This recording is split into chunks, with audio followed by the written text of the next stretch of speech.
ತೆಂಗಿನಕಾಯಿ ಬಳಸದೆ ಕೇವಲ ಉದ್ದಮೆಣಸು ಮಾತ್ರ ಹಾಕಿ ಮಾಡಿದಂತಹ ಚಿಕನ್ ರೆಸಿಪಿ ತುಂಬ ರುಚಿಯಾಗಿರ್ತದೆ. ಇದು ಈ ಮಸಾಲೆಗೆ ಏನೇನು ಹಾಕಿದ್ದೇನೆಲ್ಲ ನೋಡುವ.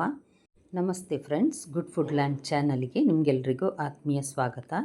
ನಾನು ನೋಡಿ ಈ ರೀತಿ ಎಲ್ಲ ಸಾಮಾನನ್ನು ಸಹ ಡ್ರೈ ಫ್ರೈ ಮಾಡಿ, ಅಂದರೆ ಎಣ್ಣೆ ಹಾಕದೆ ಫ್ರೈ ಮಾಡಿ ಒಂದು ಡಬ್ಬದಲ್ಲಿ ಕಲೆಕ್ಟ್ ಮಾಡಿ ಇಡ್ತೇನೆ. ನೋಡಿ ಕ್ರಿಸ್ಪಾಗಿದೆ ನೋಡಿ. ಮೆಣಸು ಸಹ ಇದನ್ನು ಸಹ ಅಷ್ಟೇ ಎಲ್ಲ ಸಾಮಾನು ಬೇರೆ ಬೇರೆ ಡಬ್ಬದಲ್ಲಿ ಮಾಡಿಟ್ರೆ ತಕ್ಷಣ ನಮಗೆ ಪದಾರ್ಥ ಮಾಡಲಿಕ್ಕೆ, ಸಾಮಾನು ಹಾಕಲಿಕ್ಕೆ ಸುಲಭ ಆಗ್ತದೆ. ಅದಕ್ಕೋಸ್ಕರ ಈಗ ನಾವು ಕೋಳಿಗೆ ಏನೇನು ಮಸಾಲೆ ಹಾಕಬೇಕು ನೋಡುವ. 2 ಟೇಬಲ್ ಸ್ಪೂನ್ ಅಂದರೆ ಹಾಕಿದ್ದೇನೆ. 4 ಟೇಬಲ್ ಸ್ಪೂನ್ನಷ್ಟು ಕೊತ್ತಂಬರಿ ಬೀಜ, ಇದು ಹುರಿದದೆ ಎಲ್ಲ. 1.5 ಟೀ ಸ್ಪೂನ್ನಷ್ಟು ಹುರಿದ ಜೀರಿಗೆ, ಡ್ರೈ ರೋಸ್ಟ್ ಮಾಡಿದ ಜೀರಿಗೆ. ಒಂದು ಸಣ್ಣ ಟೀ ಸ್ಪೂನಲ್ಲಿ 1 ಟೀ ಸ್ಪೂನ್ನಷ್ಟು ಹುರಿದ ಸಾಸಿವೆ, mustard seeds, dry roasted mustard seeds. ಇದರಲ್ಲೊಂದು ಅರ್ಧ ಚಮಚದಷ್ಟು ಡ್ರೈ ರೋಸ್ಟೆಡ್ ಮೆಂತೆಕಾಳು, ಮತ್ತೊಂದು ಅರ್ಧ ಟೇಬಲ್ ಸ್ಪೂನ್ನಷ್ಟು ಕರಿಮೆಣಸು, ಅದು ಸಹ ಅಷ್ಟೇ. ಎಲ್ಲವನ್ನು ನಾನು ಡ್ರೈ ರೋಸ್ಟ್ ಮಾಡಿದ್ದೇನೆ ಸಾಮಾನನ್ನು. ಸಣ್ಣ ಅರ್ಧ ಚಮಚ ಅರಸಿನ ಹಾಕುವ. ಈಗ ಎಲ್ಲವನ್ನು ಡ್ರೈ ರೋಸ್ಟ್ ಮಾಡಿ ಡಬ್ಬದಲ್ಲಿ ಹಾಕಿಟ್ರೆ ತಕ್ಷಣ ಮಾಡ್ಕೊಳ್ಳಿಕ್ಕೆ ಸ್ವಲ್ಪ ಸುಲಭ ಆಗ್ತದೆ. ಇದಕ್ಕೆ ಒಂದು 2 ಏಲಕ್ಕಿ, ಮತ್ತೊಂದು 4 ಲವಂಗ, 4ರಿಂದ 5 ಲವಂಗ, ಮಧ್ಯಮ ಗಾತ್ರದ ಒಂದು ಈರುಳ್ಳಿ. ಇದೆಲ್ಲ ನಮಗೆ ಗ್ರೈಂಡ್ ಮಾಡಲಿಕ್ಕೆ. ಒಂದು ಈರುಳ್ಳಿಯನ್ನು ಹಾಕಿದ್ದೇನೆ ನಾನು. ಇದರಲ್ಲೊಂದು ದೊಡ್ಡ ಗಾತ್ರದ 6 ಬೆಳ್ಳುಳ್ಳಿ, ಸಣ್ಣದಾದರೆ ಒಂದು 8 ಹಾಕ್ಕೊಳ್ಬಹುದು. ನೋಡಿ ಇದು ಸ್ವಲ್ಪ ದೊಡ್ಡದುಂಟು, ಅದಕ್ಕೆ 6 ಹಾಕಿದ್ದೇನೆ ನಾನು. ಇಷ್ಟು ಮಸಾಲೆಯನ್ನು ನುಣ್ಣಗೆ ನಾವು ಫ್ರೈ ಮಾಡಲಿಕ್ಕುಂಟು ಗ್ರೈಂಡರಲ್ಲಿ. ಇದು ಉದ್ದ ಮೆಣಸು, ಇದು ಸಹ ಡ್ರೈ ರೋಸ್ಟ್ ಮಾಡಿದ್ದೇನೆ. ಒಂದು 14ರಷ್ಟು ಉದ್ದ ಮೆಣಸನ್ನು ಹಾಕಿದ್ದೇನೆ. ಖಾರ ಕಡಿಮೆ ಬೇಕಿದ್ದರೆ 10 ಅಥವಾ 12 ಹಾಕ್ಕೊಳ್ಬಹುದು. ಇದೆಲ್ಲವನ್ನು ನಾನು ಗ್ರೈಂಡರಿಗೆ ಹಾಕಿ ಈಗ ನುಣ್ಣಗೆ ರುಬ್ಬಲಿಕ್ಕೆ ಹಾಕಿದ್ದೇನೆ. ಇದು ಒಂದು ದೊಡ್ಡ ಈರುಳ್ಳಿ, ಮತ್ತೊಂದು 3 ಟೊಮೆಟೊ. ಇದು ನಮಗೆ ಕೋಳಿ ಬೇಯಿಸಲಿಕ್ಕೆ ಬೇಕಾಗ್ತದೆ. ನಾನು ಇದು ನೋಡಿ ಈ ರೀತಿ ತೆಳುವಾಗಿ ಕಟ್ ಮಾಡಿ ಇಟ್ಟಿದ್ದೇನೆ.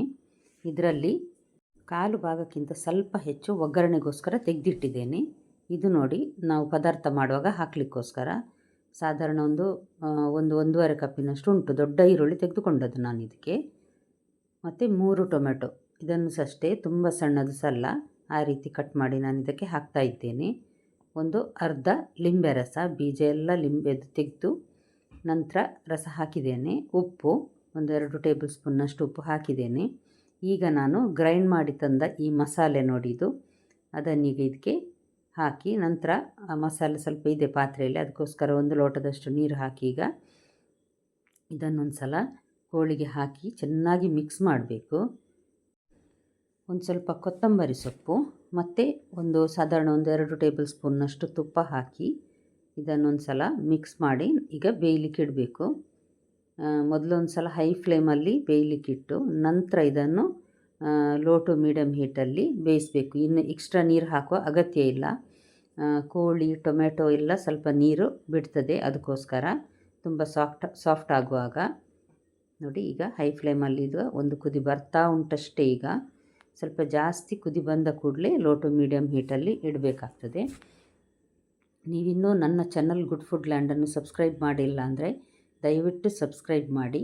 ಹಾಗೂ ನಿಮಗೆ ಈ ರೆಸಿಪಿ ಇಷ್ಟ ಆದರೆ ಲೈಕ್ ಬಟನನ್ನು ಪ್ರೆಸ್ ಮಾಡಿ ಮತ್ತು ಫ್ಯಾಮಿಲಿ ಫ್ರೆಂಡ್ಸ್ಗೆ ಶೇರ್ ಮಾಡೋದನ್ನು ಖಂಡಿತ ಮರಿಬೇಡಿ.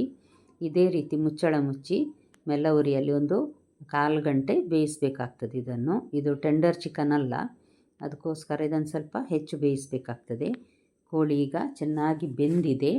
ಈಗ ನಾನು ಇದಕ್ಕೆ ಪಕ್ಕದಲ್ಲೇ ಒಗ್ಗರಣೆ ರೆಡಿ ಮಾಡ್ತಾ ಇದ್ದೇನೆ. 4 ಟೇಬಲ್ ಸ್ಪೂನ್ನಷ್ಟು ತೆಂಗಿನ ಎಣ್ಣೆ, 1.5 ಚಮಚದಷ್ಟು ಸಾಸಿವೆ, 1.5 ಟೀ ಸ್ಪೂನು, ಮತ್ತು ತೆಗೆದಿಟ್ಟ ನೋಡಿ ಒಂದು ಸಣ್ಣ ಅರ್ಧ ಈರುಳ್ಳಿ, ಮತ್ತೊಂದು 6-7 ಎಸಳು ಸಿಪ್ಪೆ ತೆಗೆದ ಬೆಳ್ಳುಳ್ಳಿ. ಇದೆಲ್ಲವನ್ನು ಗೋಲ್ಡನ್ ಬ್ರೌನ್ ಆಗುವವರೆಗೆ ಹುರಿದು ಸ್ವಲ್ಪ ಬಣ್ಣ ಈರುಳ್ಳಿದು ಬದಲಾಗುವಾಗ ಸ್ವಲ್ಪ ಜಾಸ್ತಿಯೇ ಕರಿಬೇವು ಹಾಕಿದ್ದೇನೆ ನಾನು. ಕರಿಬೇವು ಹಾಕಿದ ತಕ್ಷಣ ಬೇಗ ಬ್ರೌನ್ ಆಗ್ತದೆ, ಅದಕ್ಕೋಸ್ಕರ ಸ್ವಲ್ಪ ಪಿಂಕ್ ಆಗುವಾಗಲೇ ನಾನು ಹಾಕಿಬಿಡ್ತೇನೆ.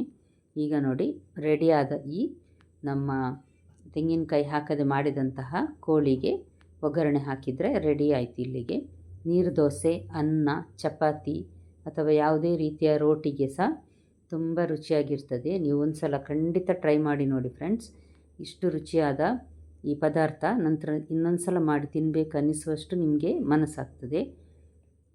ನೋಡಿದ್ರಲ್ಲ, ಸುಲಭ ರೀತಿಯಲ್ಲಿ ಮಾಡಿದಂತಹ ಈ ರೆಸಿಪಿಯನ್ನು. ನಾಳೆ ಇನ್ನೊಂದು ಹೊಸ ರೆಸಿಪಿಯೊಂದಿಗೆ ನಿಮ್ಮನ್ನು ಮತ್ತೆ ಭೇಟಿಯಾಗ್ತೇನೆ. ನೋಡಿದೆಲ್ಲ ವೀಕ್ಷಕರಿಗೆ ಧನ್ಯವಾದ.